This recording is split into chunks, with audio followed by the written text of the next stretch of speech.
Agora sim, está gravando na... Se não, ia gravar no seu computador, é um caminhão isso de gravações. Você está sem som, Paulo? Quando você entrou, apareceu a recording in progress. É. E aí, como eu não sei exatamente como que se grava onde abre, achei que só estava a gente, vamos fechar e abrir por aqui. É melhor. Mas interessante que quando eu vi assim, ingressar, falei, alguém já abriu. A Cláudia, avisa quando abrir. Mas, Paulo, isso vale para sempre. Deixa eu até dar uma pausa aqui na gravação. Vamos lá. Eu adoro essa voz. Recording in progress. Eu me sinto na aula do Yazi. Bom dia a todos e todas do Brasil. Boa tarde a todos e todas de Moçambique. Hoje, 14 de maio, a gente está na atividade complementar e o convidado de hoje é o Cláudio Tebas.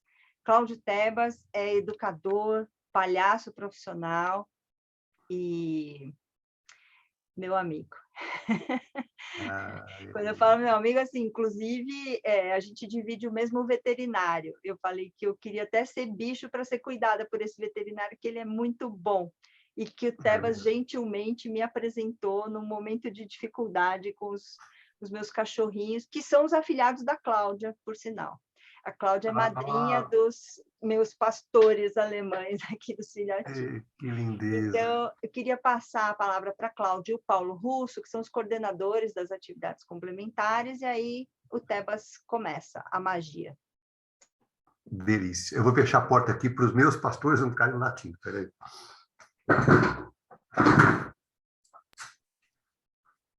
Quer abrir, Paulo? Posso abrir. Então vá.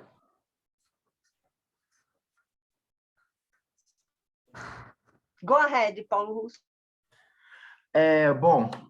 Bom dia e boa tarde a todos. Novamente aqui nessas atividades complementares, que é um prazer, né?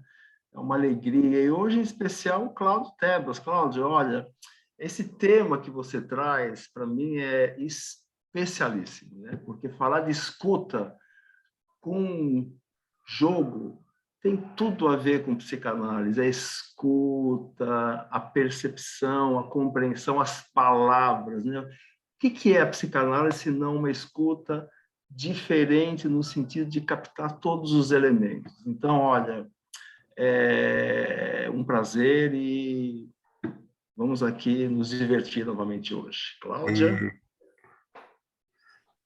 Gostoso. Eu só quero te abraçar, Cláudio. Da última vez que estivemos juntos aqui online, não presencial, infelizmente, as outras vezes que eu te vi foram todas as vezes online, e ao mesmo tempo que você faz rir, você emociona muito também, né? Então, você devia distribuir lencinhos escrito para enxugar lágrimas de alegria. Que ótimo! Porque a gente não só dá risada com você, né? A gente também consegue transbordar um pouco, no sentido de colocar um pouco de água para fora, mas de uma maneira muito emocionante. Seja bem-vindo. Muito obrigado.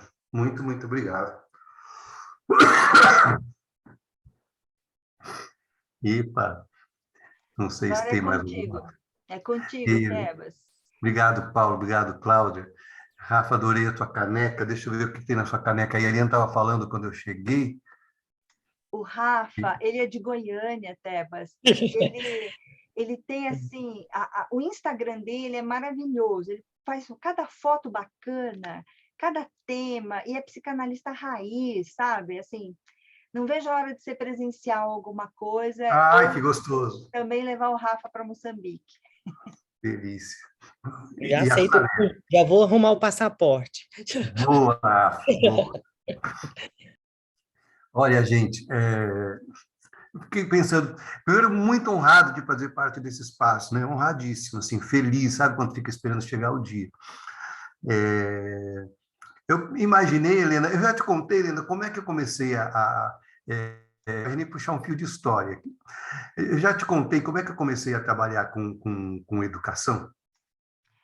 Olha, Tebas, um dos desafios da psicanálise é ver a diferença na repetição. Então, você contou e eu sei, mas eu quero ouvir de novo. Que delícia. Então, vou te contar de novo pela primeira vez. Olha, eu parei esses tempos um pouquinho para olhar para o meu processo, para tentar entender por que eu faço o que eu faço, que eu nunca tinha pensado muito a respeito. Sempre trabalhei de maneira muito intuitiva. E eu comecei a trabalhar com educação por desespero, chama. Porque eu estava sem dinheiros para pagar a escola, e aí eu fui fazendo permuta em escolas aqui e ali, fazendo alguma coisa ou outra para meus filhos poderem estudar. E achei, bom, quando meus filhos ficarem grandes se formarem, eu paro de dar aula. Acontece que eles pararam há muitos anos e eu não consegui parar, porque eu descobri que eu sou completamente apaixonado por isso. Então, começou por desespero, mas, na verdade, tinha uma paixão ali, né? Eu, faz mais ou menos uns 15 anos que eu nomeei as minhas aulas. Eu sempre tive dificuldade de chamar de aula. Vou fazer um parênteses aqui, desculpe picotando a história.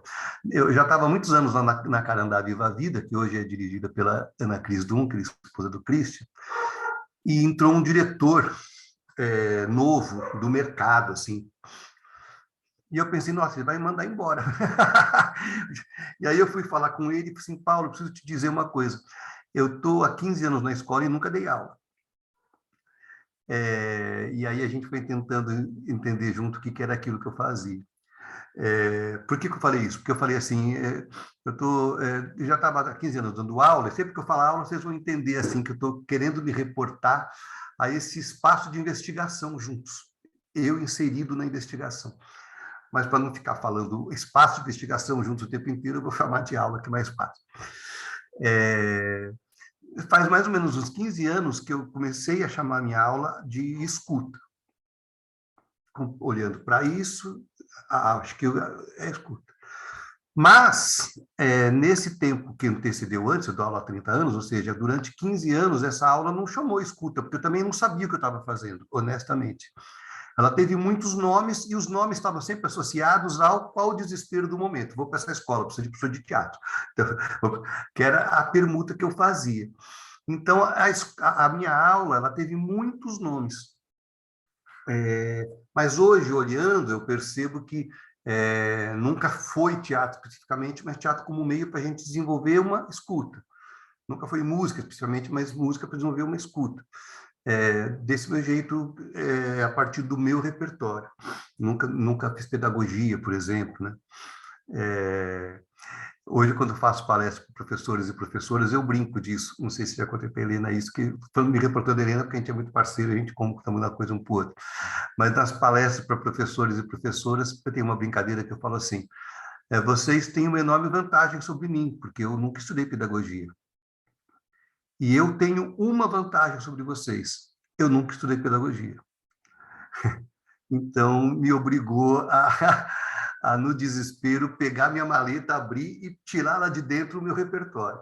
Que eu acho que é uma coisa que a escola, em geral, não valora, que é o repertório das suas crianças, o repertório dos seus adultos. Se a gente hoje, aqui às 10h26 no meu computador, sei que Moçambique é mais tarde, a gente estivesse num navio e naufragasse e ficasse numa ilha, a gente, para sobreviver, ia ter que se valer do quê? Dos nossos repertórios.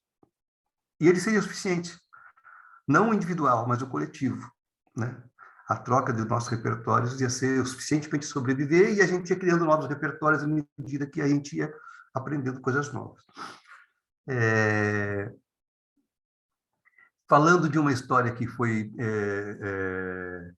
que me causou problemas, não chamar de escuta e chamar de música. Eu tinha acabado de lançar o meu primeiro livro, Amigos do Peito, e a Carandá, que na época era Carandá, hoje é Carandá Viva Viva, voltou a ser Carandá, 1996 isso. Vai fazer 30 anos, né? Parece mentira. 96 já é 30 anos atrás. Caraca! 96 eu já estava com 2 filhos grandes. E aí, a escola adotou meu livro, tal. Eu fui na escola, o meu livro virou um disco, que tem Chico César, Zé Cabaleiro, é bem legal o disco, modéstia à parte. E aí a escola, acho que como tinha disco no livro, suspeitou que talvez eu conhecesse um professor de música. Eu estava na escola, mas caramba, aí a escola me perguntou, Cláudio, você conhece um professor de música? Eu, desesperado, precisando de permuta, falei, o quê? Eu? Não era uma verdade, mas era o que eu consegui desesperadamente fazer. Por que eu me motivei a achar que eu poderia falar eu? Porque eu toco bateria, a minha bateria está ali, mas toco mal. E existe uma grande diferença entre tocar mal bateria e ter habilidades para dar aula de música. Eu nunca tinha pensado numa aula de música, nunca. Eu só falei eu para conseguir a permuta. A escola confiou no autor, né? Acho que por fato de ser autor, sempre tem uma aura mítica de confiabilidade, a gente vai aprendendo que em palhaço não se deve confiar tanto assim, e falou, vamos fazer uma experiência aí de 3 meses. E eu comecei. Como eu nunca tinha estudado em conservatório, como eu nunca tinha programado aulas de música, isso nunca tinha passado na minha cabeça, aqui que eu recorri para poder estar com as crianças nesses 3 meses? O meu repertório. As histórias que eu contava para meus filhos, lembrando as histórias que mais nos conectavam, as minhas experiências de palhaço ali, que eu estava começando a estudar palhaço, comecei em 94, 95, era 96, eu estava envolvidíssimo com as investigações de palhaço, que tem a ver com vulnerabilidade, tem a ver com ludicidade. Fui pegando meu repertório para dar minha aula de música. E funcionou. A escola me efetivou, as crianças gostando, crianças de 6, 7 anos. Naquela época a gente chamava de série, né? Agora, hoje é tudo primeiro ano, na época era a primeira série, segunda série. E as crianças foram gostando. E estava indo tudo bem. Eu estou falando muito rápido, gente, vocês me perdoem. Tá bom? Acho que para sobreviver à tosse eu tomei muito café e eu fico falante disparado, assim, tá? Vocês falem menos, tá? Se o povo aí de Moçambique estiver falando muito rápido, pode pedir para ir devagar. E aí... Cláudio, é tão ruim rir no silêncio, porque eu vou rindo aqui e a gente fica rindo no silêncio, né? Dá vontade de abrir o microfone e rir para você ouvir. Pode ligar o microfone e rir, comentar. Eu prefiro o som. O pessoal está colocando emoji de risada, assim. Bom, gente, aí foi dando certo, 1 mês, 2, 1 ano, 2 anos, 3 anos, puta, tô lá dando aula de música. E aí eu recebo, lembro como se fosse agora, um e-mail em casa da diretora da escola, que hoje está aposentada, a Nair. Quando eu vi e-mail da Nair, é claro que tocou todos os sinos. Nair não ia mandar e-mail para mim para falar que eu ganhei na loteria, algum problema seria. Começo a ler e-mail, lembro como se fosse agora, e ela fala, Cláudia, a gente está com um problema, tem um casal da primeira série que está muito descontente com as aulas de música do filho, porque dizem que você não pegou nos instrumentos até hoje, que aula de música é essa, e aí, sabe quando o Jornal Nacional coloca, povo de Moçambique, é o telejornal aqui do Brasil, assim, quando vem o texto e destaca umas palavras do texto, a palavra bem grande, assim, e para mim aconteceu isso em 3D. Ela falava assim, esse casal que está descontente, escuta essa, dá aula no Conservatório Municipal. Pá! Eu fui tomado por um estado de absoluto terror. E ela continuou o filme de terror dizendo assim, e eles tocam na orquestra sinfônica. Eu acho que nunca mais vou escutar essas 2 palavras igual. Para mim, sempre que eu escuto orquestra sinfônica, eu sinto um primeiro desconforto, depois eu lembro que já passou. Lembro profundamente, assim, no corpo, assim, sabe? Quando dá aquele suorzinho na mão, assim, a sensação de ter sido pego em flagrante. Descobrir a minha farsa. Gente do céu. Os caras dormem no conservatório, eu querendo dar aula de música, meu, nunca estudei. Eu me senti a tal síndrome do impostor, nessas coisas que falam. Eu fiquei em desespero, assim, como é que eu vou explicar para essa turma? E o pior, esse casal comentou com outro casal, conversou com outro casal, a turma inteira de pais queria conversar comigo. Hoje eu dou graças a Deus que nessa época não tinha o WhatsApp, porque no contexto de escola, os grupos de WhatsApp viraram pequenas células do Estado Islâmico, né? Você é sentenciado, julgado, condenado. E aí, eu passei uma semana tentando organizar como é que eu ia explicar para pais que dão aula no conservatório, que tocam na orquestra sinfônica, comecei a ouvir como se fosse música de terror, orquestra sinfônica, eu escutei a semana inteira assim. E cheguei na escola uma semana depois em miséria. Eu lembro do corpo assim, fracasso absoluto. Os pais estavam em roda, a Nair me apresenta, olha, aqui estão os pais, ali está o casal, eu brinco de chamar hoje de o casal violoncelo. E aí eu passei a contar para eles como que era a minha aula. Nair, explica como é que é a sua aula. Então, nesse momento, às 10h33, a gente vai fazer uma mágica que vai juntar o passado e o presente, porque eu vou falar para vocês como se você fossem eles. Então, a gente está o passado e o presente juntos nesse instante. Conto para eles, olha, vou resumir um semestre em algumas falas, para vocês entenderem o processo do que eu faço. 1996, né? Isso. Primeiro dia de aula, eu conto uma história, que são as histórias que eu conto para meus filhos. A Moura Torta, Os Três Fios de Cabelo de Ouro do Diabo, Eu Caio, que é uma história do interior paulista de terror. Eu conto histórias. Depois de contar a história, eu peço que as crianças identifiquem o que foi que foram sentindo na história. E as crianças lindamente iam falando coisas assim. Fiquei com muita raiva da bruxa quando ela enfiou o alfinete no pescoço da princesa. Eu fiquei muito triste quando a princesinha virou uma pombinha. Eu achei muito engraçado quando a bruxa se olha no lago e o reflexo ela pensa que ela é a princesa e não a bruxa. E as crianças foram falando. Feita essa colheita, estou contando para os pais e vocês, eu comentava com as crianças, bom, se você reconheceu tristeza na história, porque já sentiu tristeza na vida, porque você não ia saber o que é aquilo. A gente só sabe que aquilo é aquilo porque a gente já viu, quando já sentiu. Então, vamos escolher um desses sentimentos para a gente conversar? E nesses quase 30 anos, invariavelmente, já perguntei para o Chris Dunker, invariavelmente elas pediam para falar sobre tristeza, sobre raiva ou sobre medo. Invariavelmente esses três, acredito que talvez sejam porque eles sejam os mais represados, né? Medo se supera. Tristeza é quase que defeito, né? Como é que a gente costuma falar de quem está triste? Fulano está mal. Ele não está mal, ele está triste. Ele vai estar mal se não puder ter contato com isso, né? Então, as crianças escolhiam isso, escolhiam um desses três sentimentos. E aí, falando para os pais, no caso da turma dos seus filhos, eles escolheram tristeza. E lembro, como se fosse agora, escaneando a turma, dos pais me olhando com aquela cara de...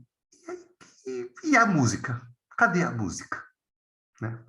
Tipo o Silvio Santos, qual é a música? Né? E lá os pais me olhando, cadê a música? E eu suportando a contação do que eu fazia.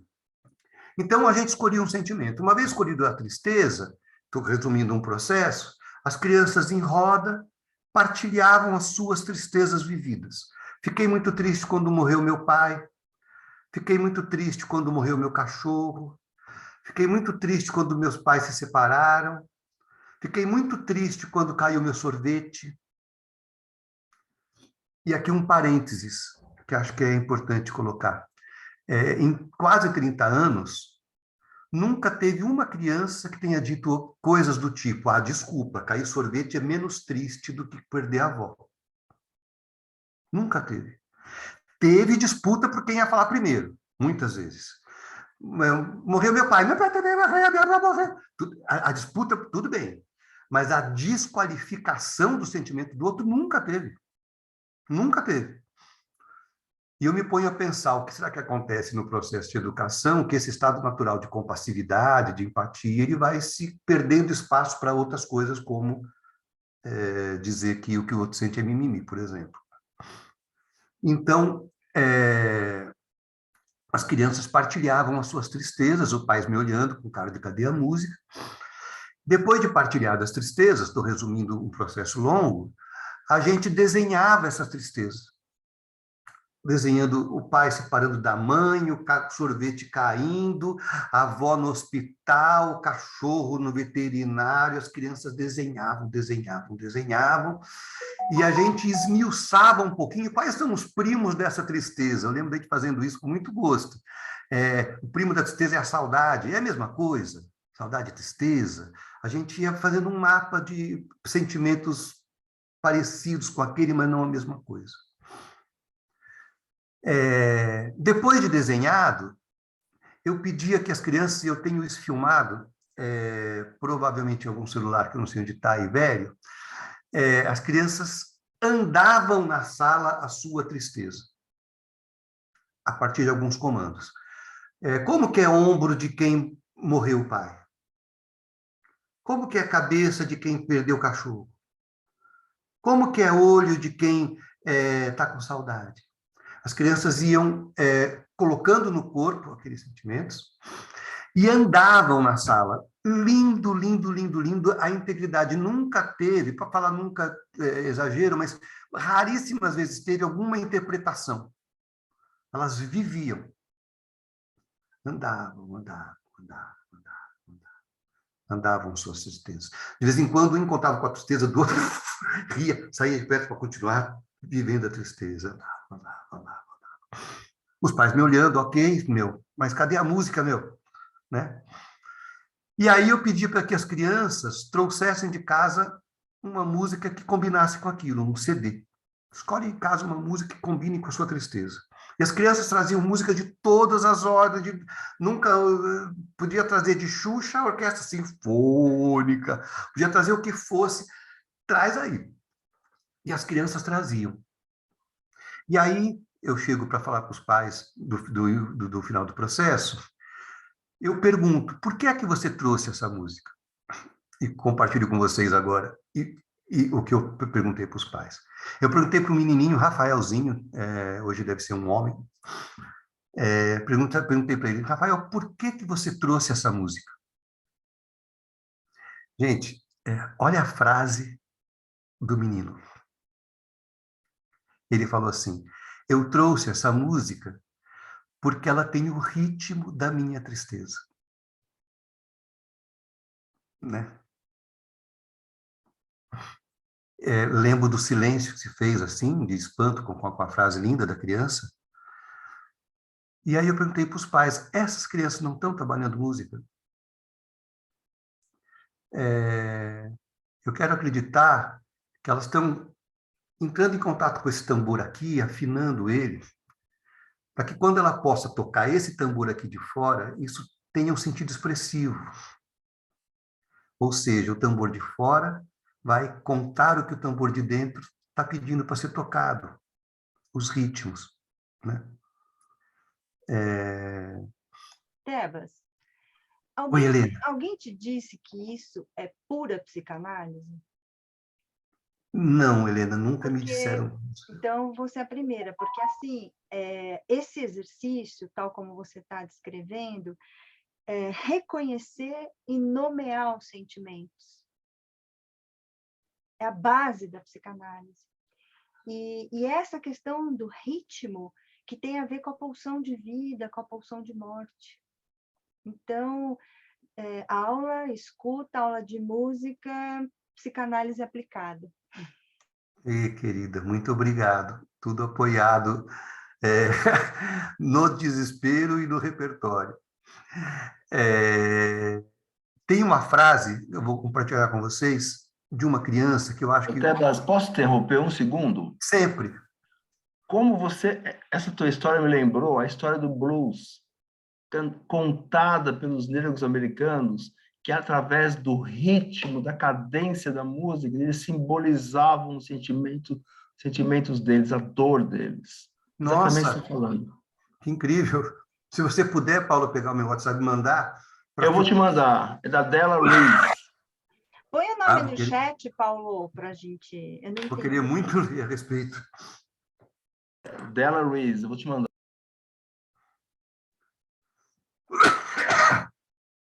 Quando você traz, Helena, essa coisa do reconhecer, renomear, me ocorre uma frase de uma criança nesse processo, linda, linda, linda. Aliás, eu preciso corrigir uma coisa. Quem falou a frase, essa que eu vou falar agora, é que é o Rafael. O menino que falou do ritmo da tristeza não chama Rafael. Rafael falou essa, Rafaelzinho. No final de um desses encontros, falando de tristeza, olha a frase dessa criança. Eles tinham andado tristeza, andado tristeza. Eu pergunto para ele assim, Rafael, o que você achou do encontro hoje? Eu acho a frase dele um prêmio. Ele falou assim, me diverti muito, até chorei. Para mim, isso é a expressão máxima do que significa divertir, né? Porque fui aprendendo com um palhaço que divertido, latim, significa olhar por outro ângulo, né? Divertere, né? Então, ele se divertiu, ele olhou por outro ângulo aquilo que ele tinha vivido, foi capaz de ter o distanciamento necessário até para rir do que o fez chorar um dia, e o quanto que imagino que isso possa ser um caminho de autoconsciência, de cura e tal, né? Essa história que eu estou contando, gente, sinto-se à vontade para interromper, falar, perguntar, meio quando o Paulo falou, posso interromper? Pelo amor de Deus, interrompa mesmo. 30 anos quase, né? 26 anos. Depois disso, eu passei a construir muito empiricamente, assim, tentativa, dinâmicas que pudessem contribuir para que a gente ludicamente investigasse a escuta, né? E a esse conjunto de estados que a gente acessa quando brinca, que eu e Christian chamamos de escuta lúdica, e a esse conjunto de atividades que permitem que a gente se conecte desse jeito, que eu estou investigando, assim, como é que a gente cria ambientes que a ludicidade permita que a gente se escute. Queria escutar vocês um pouquinho para depois contar um pouquinho das minhas referências, os meus mestres. Eu fiquei pensando um pouco, Tebas, assim, da turma de Moçambique, né? O que eles podem repartir, assim, quanto ao próprio ritmo, né?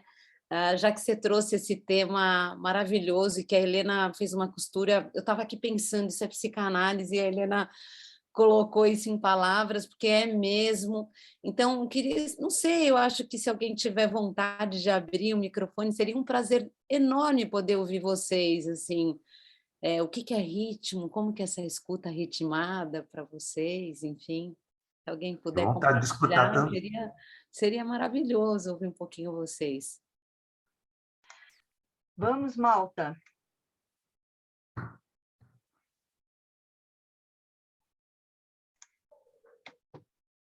Quem gostaria de dar uma contribuição? Ou quem poderia? Porque às vezes o pessoal está no trabalho e não pode falar. Estou contando que todas as pessoas que estão com o nome aqui ao lado estão aí. Existem. A Alda está conectando o áudio. Tá. Não sei se vamos ver. E aí, Milton? Go ahead. Abra seu microfone. O Milton está com a gente já desde 2019 também. Sim. Participou do presencial. A Lina. A Lina. A Lara, a Eulália. Olá! Como vai, Olá, Lina? Lina. Olá, todo mundo aí, como estão? Aqui está tudo bem. Aqui em Moçambique está um tempo belíssimo hoje. Que bom. E Que você, delícia. Lina, você ouviu a fala do Cláudio? Comenta um pouquinho. Ouvi, sim, ouvi um bocado, não ouvi toda a fala, mas ouvi um bocadinho quando ele falava da música. Uhum. Quando eu falava um pouco da música, fiquei um bocadinho curiosa, que era para perceber como é que terminou essa ida para ele, para a música. Mas depois de ouvi-lo falar sobre a música, o entendimento é que, para aquilo que a gente tem estado a ver agora sobre a psicanálise, né? A música é uma parte da terapia também, faz parte de uma metodologia de terapia, não é? Para os problemas que a gente pode lidar com eles ou pode encontrá-los no tratamento ou lidar com os pacientes. Penso que a música, ele falava da música clássica, né? Era da música clássica, não é? Eu? Não, Lina. Eu falava da música em geral, assim. No geral. Os pais de um aluno dele que eram de uma orquestra sinfônica, eram músicos eruditos. Sinfônica, pois, lembro de eu ter falado da orquestra sinfônica. Acho que aí foi aí a confusão, porque ele falou da orquestra sinfônica. Isso.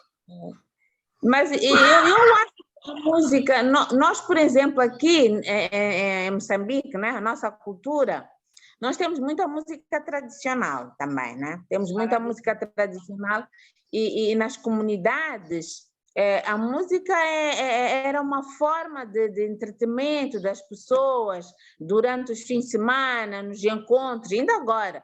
As pessoas, quando se encontram, sempre tem que ter música, não há encontro sem música. Portanto, música faz parte, não é, do dia a dia das pessoas, faz parte dos momentos em que as pessoas se juntam, faz parte do entretenimento, faz parte do lazer das pessoas. Então, a música, eu penso que a música é parte importante, portanto, da psicanálise. Essa é que é a minha opinião. Muito bom. Lina, você lembra da canção que o pessoal cantou no primeiro dia de aula presencial, que terminava com Salame, Salame, Salame?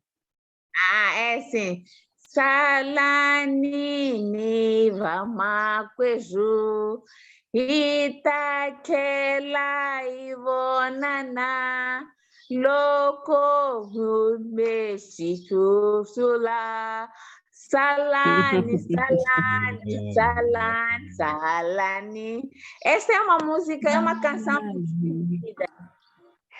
Obrigada, é uma canção divertida, doutora. Foi muito Lembra dessa canção? Totalmente, é que eu não sabia a letra e não localizei a gravação que eu tinha feito, que eu depois pedi para vocês repetirem e gravei, que eu queria que cantasse com Tebas, porque é uma música que dá uma energia. Pronto, Tebas. Já não vou mais para o hospital, já estou me sentindo ótimo. Obrigada, Lina, muito obrigada. Sou parceira desde sempre. Ai, que bom que está gravando, coisa linda, linda, linda. Doutor Boia quer falar. Muito obrigado por esta lindíssima apresentação, né? E, bom, acho que a Helena já comentou quando disse que isto é psicanálise. Isto é escutar, permitir significar e ressignificar sentimentos, emoções, conflitos que as pessoas vivem. E a esse propósito, e queria ouvir a sua opinião, nós estamos a trabalhar neste momento em Nampula, porque temos 800.000 pessoas que estão deslocadas, estão em movimento, portanto, devido a um conflito militar cá em Nampula. E nós utilizamos,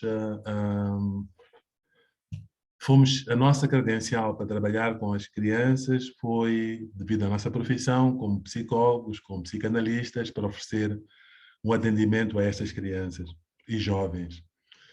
Entretanto, nós temos consciência, eu não sei se há algum número quando se trata de violência militar, mas nós sabemos, por exemplo, que na violência sexual nós preferimos trabalhar com os sobreviventes, para não chamar de vítimas da violência sexual, mas pouco trabalho fazemos com os perpetuadores. E o perpetuador acaba fazendo tendo mais do que uma vítima, cometendo mais do que uma ofensa contra pessoas durante a sua carreira como perpetuador. E se considerarmos a violência militar, possivelmente um soldado, se falamos da violência sexual, talvez entre 3, 4 pessoas em média que são vítimas do mesmo perpetuador, não sei qual é que seria em termos da violência militar. Estaríamos a falar de 50, 60, 100, porque um homem com uma arma, como a Kalashnikov, pode provocar muito, mas muito sofrimento, muita e muita destruição. É o que está a acontecer.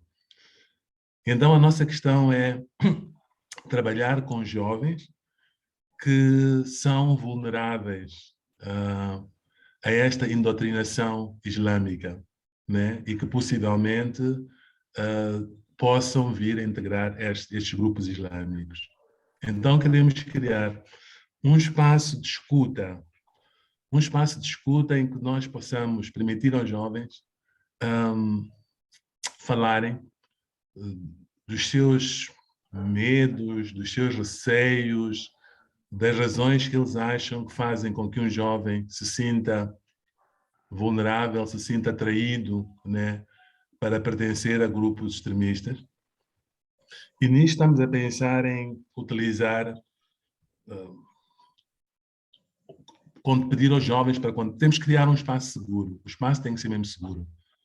Porque o governo de Moçambique não olha para o problema do conflito em Cabo Delgado como se fosse algo que tem a ver com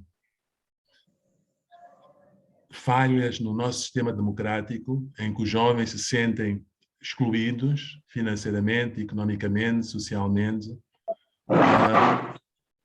em que surgem grandes projetos com multinacionais como a Total, que vêm explorar os recursos, surgem, portanto, riquezas são transferidas, vão ser transferidas de Moçambique para fora de Moçambique.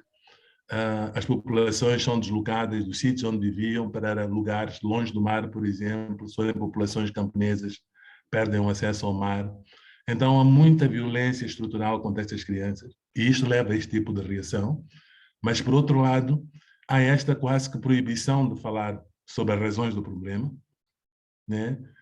E nós próprios também, como psicólogos, não nos sentimos à vontade em fazer abordagens políticas, porque não seria necessariamente o domínio em que somos especialistas, mas, por um lado, percebemos que se nós não criarmos um espaço em que as pessoas, em que os jovens possam falar destes seus conflitos, possam fazer propostas de, não sei, intervenções sociais, mas pelo menos o serem escutados, o poderem articular-se, o poderem construir histórias a partir do sofrimento, das vivências que eles veem, o poderem talvez até criar histórias digitais que possam ser partilhadas, com quem eles quiserem possam discutir.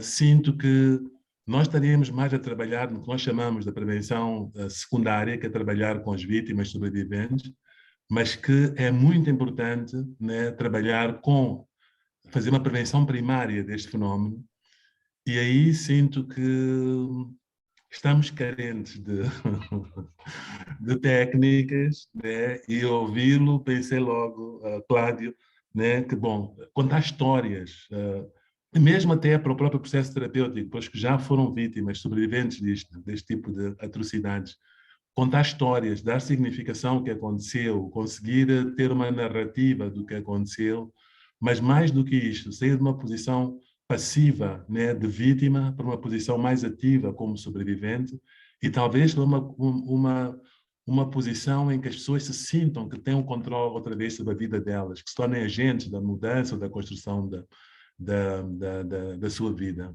O que é que acha? Puxa, estou aqui reverberando e acho que vou continuar reverberando por um tempo, assim, a tua jornada de cuidado e desafio aí, né? Me coloco muito para estar junto no que for possível. E me coloco junto para estar junto sem saber minimamente o que eu vou fazer. Me coloco muito para estar junto com a minha bagagem aqui e a minha e meu desejo de contribuir.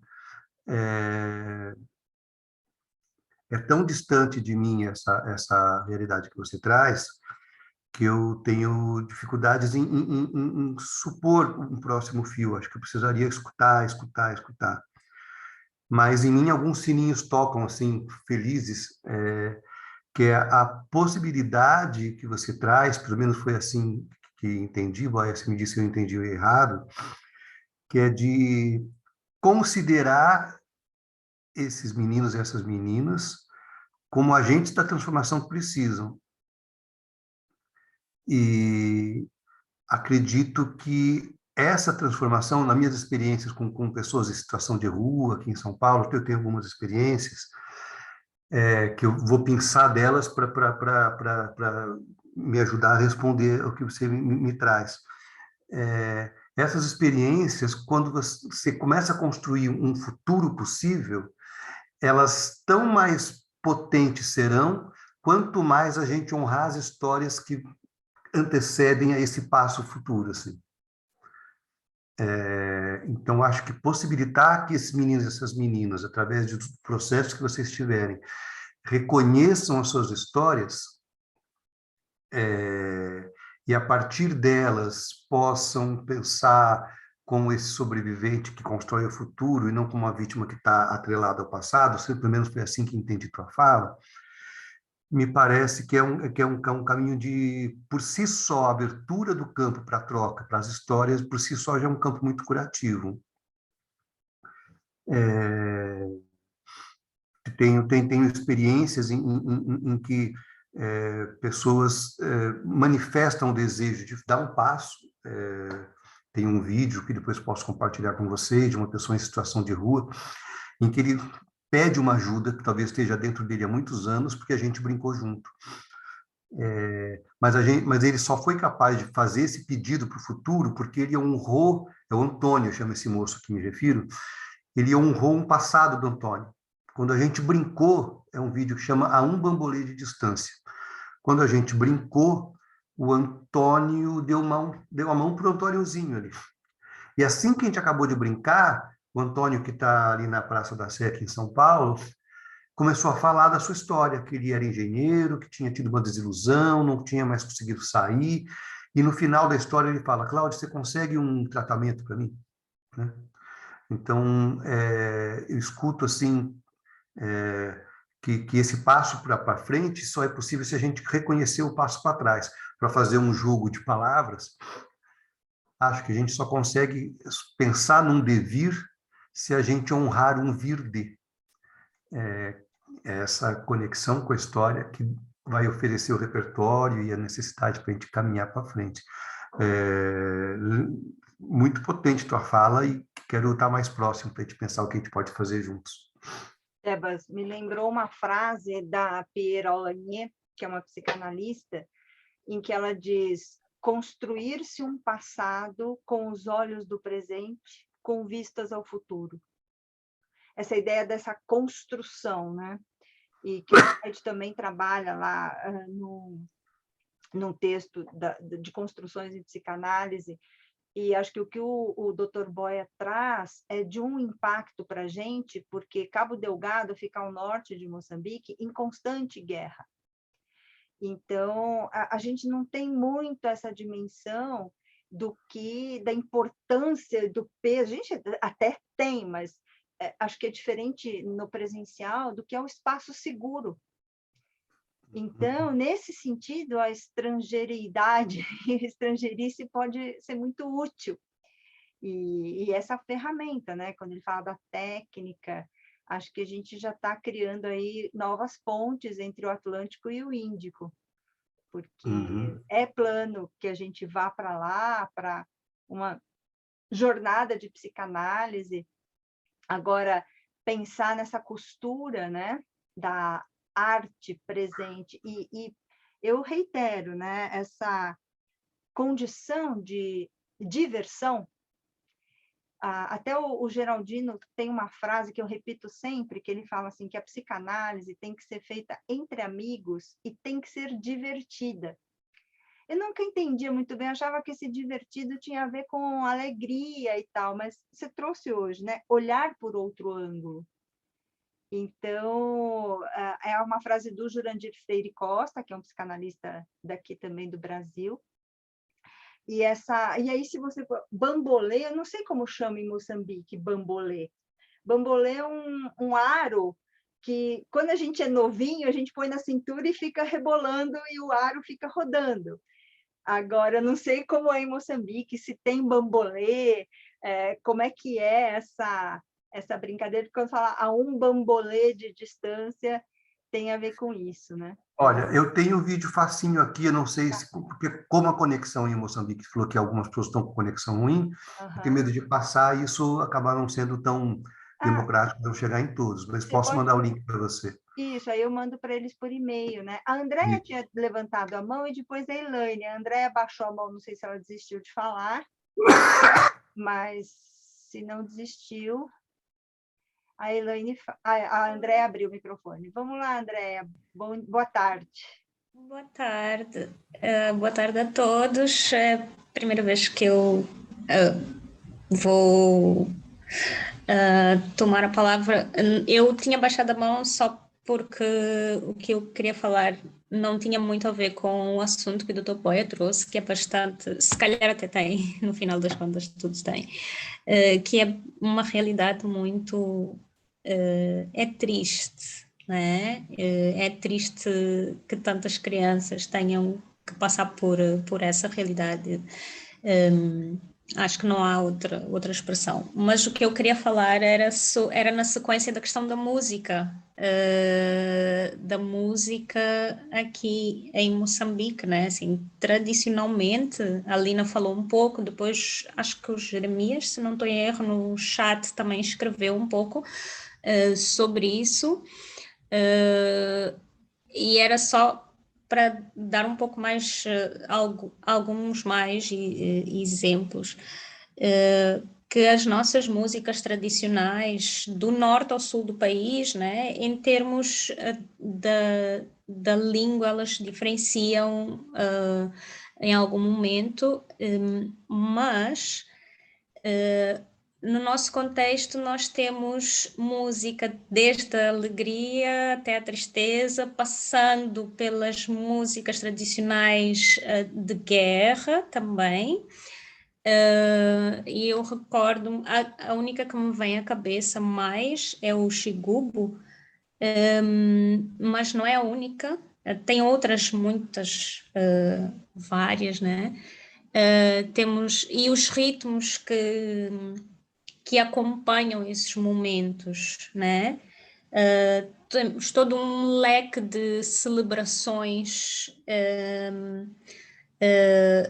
que passam pela música, e é bem interessante o quão catártico isso consegue ser, né? Então era só um pouco, né, para partilhar esta questão dos ritmos, né? São ritmos mesmo muito, muito bonitos, tanto não só guerra, de paz, de alegria, de tristeza, de casamento, da submissão da mulher, submissão não no sentido, não uma submissão, como é que eu digo, de violência, mas assim, isto me lembrando de Nampula e dos ritos de iniciação, como a mulher é ensinada a ter a graciosidade da música, do ritmo, né? Então, tem assim contextos assim muito bonitos que cada elemento assim estudado e escutado e lido é carregado assim de conteúdo que acaba sendo útil na nossa clínica, né? Já fico louco para escutar todas essas músicas, já fico com a cabeça assim, ó.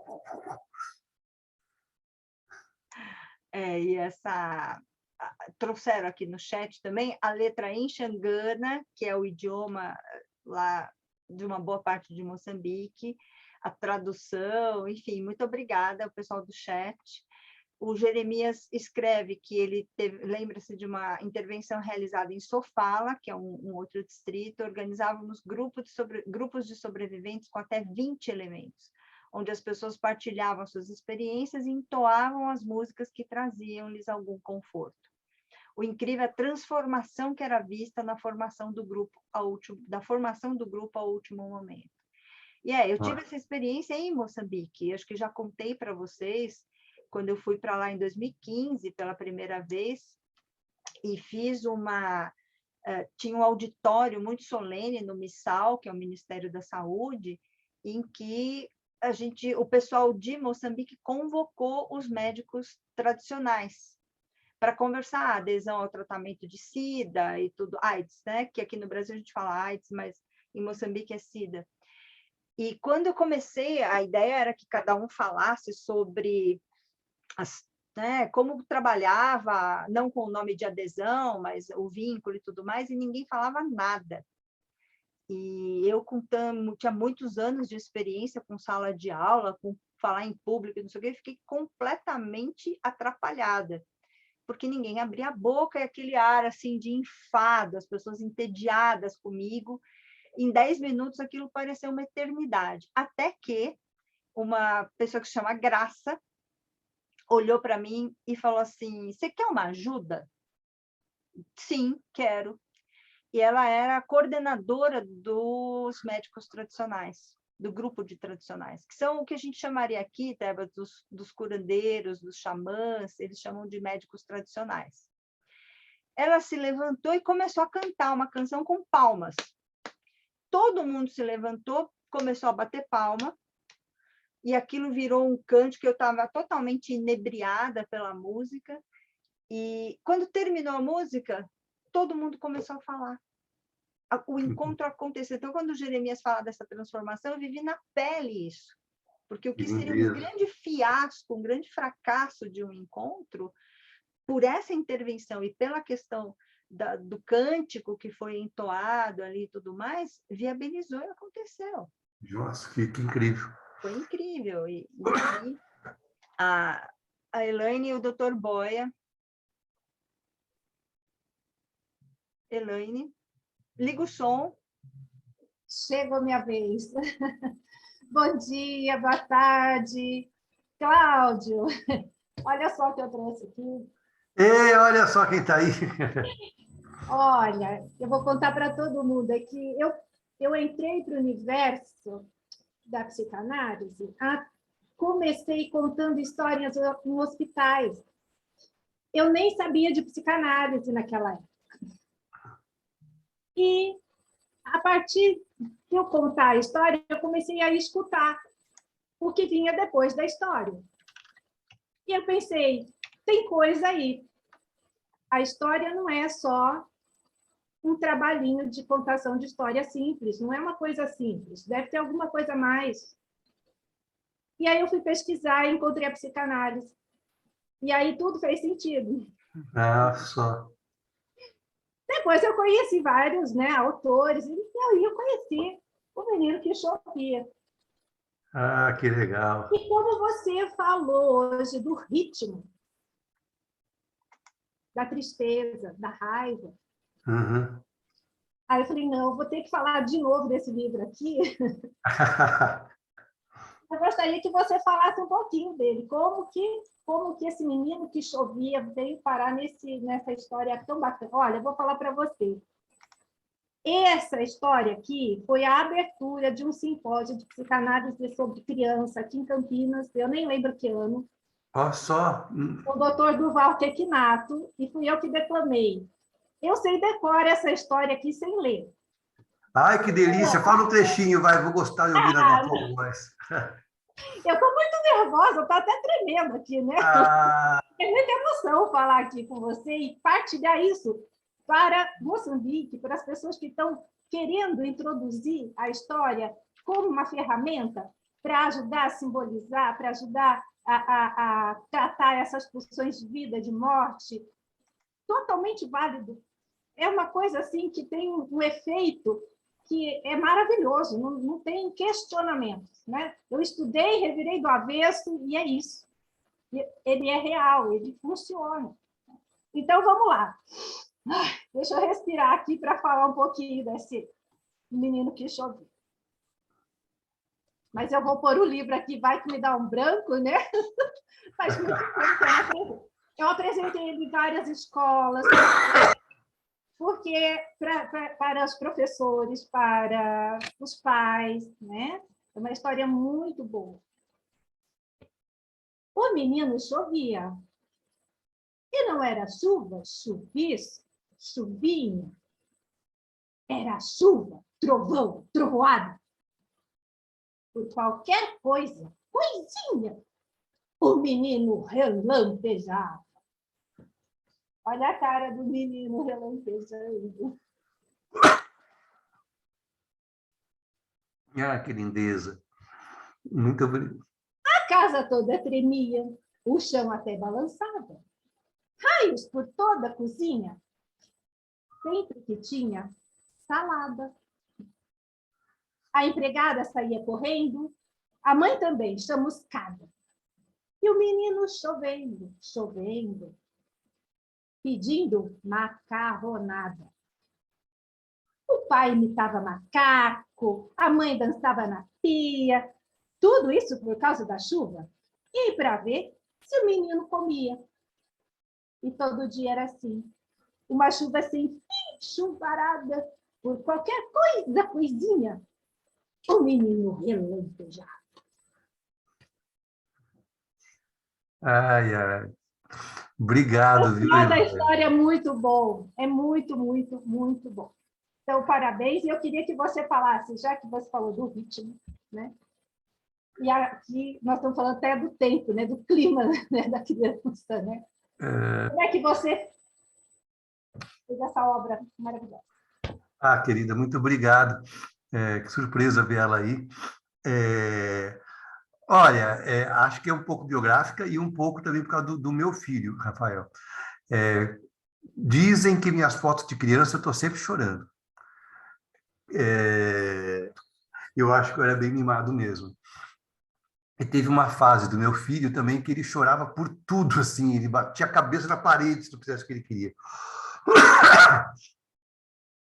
Então eu escrevi essa história em rimas para falar de uma família que não sabe o que fazer quando essa criança que chove, ela está o tempo inteiro chovendo muito quando é contrariada, e as soluções que eles vão encontrando, que são soluções lúdicas, para que o menino vá revendo o seu jeito de fazer. E fico muito, muito, muito feliz que você tenha trazido o livro aí, O Menino que Chovia. Obrigado. Doutor Boia. Obrigada. Agora eu estou bem feliz, né? Porque mas serve tanto, as pessoas escutam e elas ficam assim, mas pois é, nunca pensei nisso antes, né? E realmente, né? Todo mundo tem alguém, uma criança que chove, porque no final da sua história, eu vou contar só o finalzinho para todo mundo ver, né? Hoje, o menino ainda chove quando fica muito nublado. Mas também, quem é que não chove quando acorda mal-humorado? É o que dá nome às nossas alternâncias, né? De humor, de pulsão de vida, pulsão de morte, né? Muito legal. Obrigada, Cláudia. Obrigado, obrigado. É que na história a família, em vez de lutar contra a chuva, começa a se divertir com ela. Compra escafandro, compra snorkel, e aí a chuva para de ter efeito, porque está todo mundo se divertindo com aquilo, ele não sabe mais o que fazer, e aí ele tem que rever jeitos. O dia que o pessoal quiser, eu conto a história inteira. Hoje vamos deixar espaço. Muito obrigada, gente. Obrigada. Se você puder colocar a referência, qual é a editora e tal aí para a gente. Companhia das Letrinhas. Ah, tá. Eu vou pôr lá. Tá bom. Porque para Moçambique, eu não sei como funciona, mas a gente tem Eu tenho um vídeo que eu apresentei essa história no Simpósio Internacional do Rio de Janeiro, de contação de histórias. Então, vou disponibilizar o canal do YouTube, né? Você me Aí manda o e aí pessoal eu te pode passo. ouvir a história. Tá, E joia. não teve lucro, tá, Tebas? Então não tem o problema dos direitos autorais. Eu só te... Ai, ai, para com isso. Não teve lucro em dinheiro, né? Não. E doutor Boia? Yeah. Ok, a câmera. Yeah, muito obrigado uma vez mais. Não quero ocupar muito espaço, estou ocupando espaço demais, mas as falas, as intervenções fazem-me refletir bastante, mexem comigo e penso que vão continuar a mexer muito depois desta sessão em que terei que elaborar várias coisas. Mas eu penso que apenas alguns comentários, né? Este tripé, tristeza, raiva, medo, né? Que está presente nas histórias das crianças em Cabo Delgado e em Nampula, né? Que são vítimas sobreviventes deste conflito e possivelmente, infelizmente, perpetuadores deste conflito se o ciclo não for interrompido, né?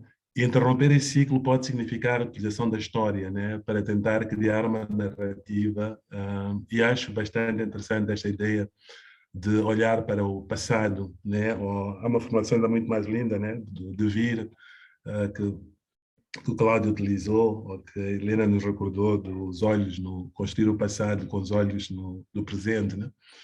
Porque esse é também uma das situações complicadas. Muitas vezes pensamos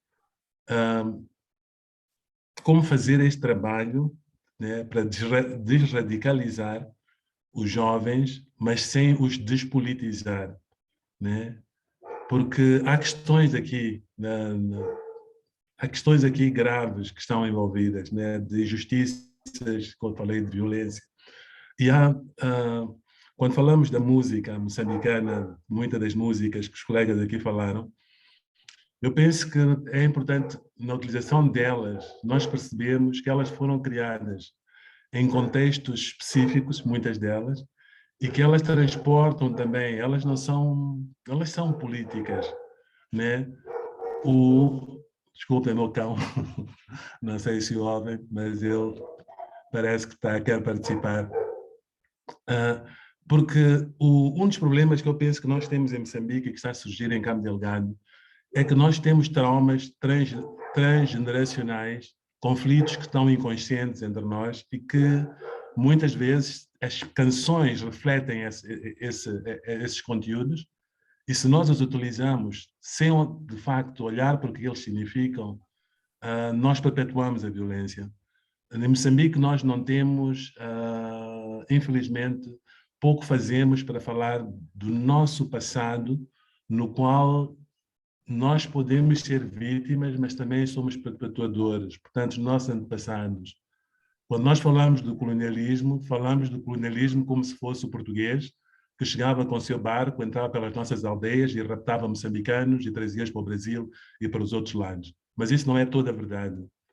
A verdade é que muitas vezes o barco do português ficava no cais e eram pretos moçambicanos que raptavam outros pretos e que os vendiam em troca de espelhos, em troca de capulanas. Capulanas são os tecidos que as mulheres arrancam, etc. E mesmo o próprio conflito em Cabo Delgado, né? Como é que uma etnia, os Macondas, acabam vivendo num planalto sem água? Porque eram perseguidos no passado pelos Moanis, que é um povo que está ao longo da costa, e eram vendidos como escravos. E esta parte da nossa história, em que nós, por um lado, temos que ter orgulho dos nossos antepassados, mas temos que ser capazes também de olhar de maneira crítica para o que eles fizeram de menos correto, ou o que nós também fazemos de menos correto, é importante, porque senão é um perpetuar. Então, este olhar para as nossas músicas, para a nossa cultura, como algo não político, ou que não é parte desta construção, da transmissão inconsciente destes padrões de violência, né, entre grupos, entre pessoas e internos, acredito, intrapsíquicos, né, penso que é um dos grandes desafios para mim. Né? É só isso que eu queria partilhar. Muito obrigado. Obrigado. E acho que para todos nós, né? Acho que é um desafio pensar a psicanálise e a cultura nessa constante relação dialética, né? Essa condição que a gente tem de pensar a respeito e pensar estratégias táticas e políticas, não necessariamente partidárias, mas a psicanálise é essencialmente política. Então, acho que esses aportes que a arte traz, eles são puro oxigênio. Quando você conta, né, Tebas, que a partir da história, nomeia sentimento, reconhece, se reposiciona, que é o que o Dr. Boia estava trazendo, de sair de um lugar passivo de vítima para uma condição ativa de sobrevivente. E isso a gente pode estender para situações traumáticas em geral. É isso que você contou das crianças, que acho também essencial na clínica psicanalítica, que é não ter uma régua de sofrimento. Esse sofrimento é maior, esse é pior. Então, as crianças têm isso. Você conta, nenhuma desqualifica o sofrimento da outra. Então, caiu o sorvete, a avó morreu, é sofrimento.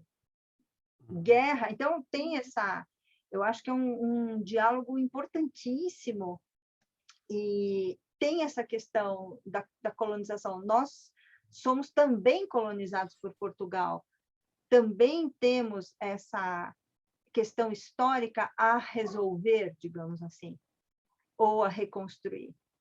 Então, ainda estou impactada. Estou aqui. Olha,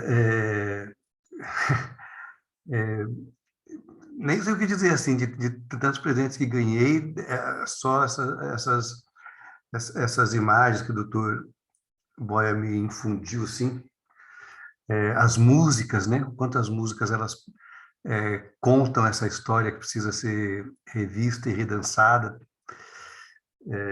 Vou ficar reverberando durante o dia. E que bom que eu superei a tosse para poder ter vivido esse momento, assim. Saio daqui muito mais feliz. Desculpe a energia baixíssima, assim, estou aqui na batalha. Cláudio, eu estava aqui pensando, né, o quanto aconteceu de escuta aqui, né? A partir de uma história inicial, a partir de um movimento seu, as pessoas se sentiram à vontade de ir trazendo participações, enfim, que a gente sempre pede muito, né? Porque é uma troca, né? A gente quer ouvir também eles. Então, que os moçambicanos, né? Saber o que eles sentem quando a gente está aqui nessa troca. E então, que maravilhoso, né? A proposta era a escuta, né? Eu me sinto tão encantado de poder participar desses encontros em que a escuta ela é o protagonista, não quem está falando dela. Que a gente possa realmente criar os ambientes de escutar, de trocar, né, de criar rede, de, de, de se acolher, de sonhar um futuro possível, de pensar qual é a ação que eu posso juntar com as outras ações que estão acontecendo. Então, me sinto muito feliz por ter estado aqui, e é exatamente isso, Cláudio, que bom que a escuta foi se manifestando aqui em música, em conversa, em canção, em história. Eu estou vendo que está o doutor Boia com a mão levantada, a Andréia, e depois eu vou lá para o meu pronto-socorro. Doutor Boia já acho que era da fala anterior, né? Andréia, quer fechar? Oi, não sei se vou fechar ou se vou abrir. Então, vá. Não, é que eu recordei-me, né, na sequência da fala do Dr. Boia, eu recordei-me de entre 2016 e 2017, ou 2015, 2017, de ter havido uma conferência da paz aqui em Maputo, e de eu ter participado dessa conferência através do GAP, né? Eu acho que na altura, não sei se já estava como funcionária, eu sou estagiária, mas pronto, fui através do GAP, porque o GAP foi convidado. E assim, o que ficou muito interessante essa conferência foi uma coisa pequena, tinha poucos participantes, mas o que ficou em mim foi que 90% do tempo nós estivemos a falar sobre violência, né?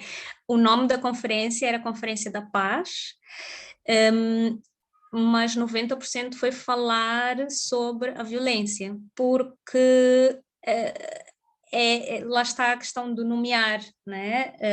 Porque é preciso, porque nós precisamos de paz, mas para alcançarmos a paz, a gente precisa de endereçar todo um espectro de mecanismos de violência, né? E como isso está institucionalizado a um nível tão profundo que não tem como a gente... E foi uma pena, eu só houve essa, não sei se houve mais, que a gente não tenha tido informação.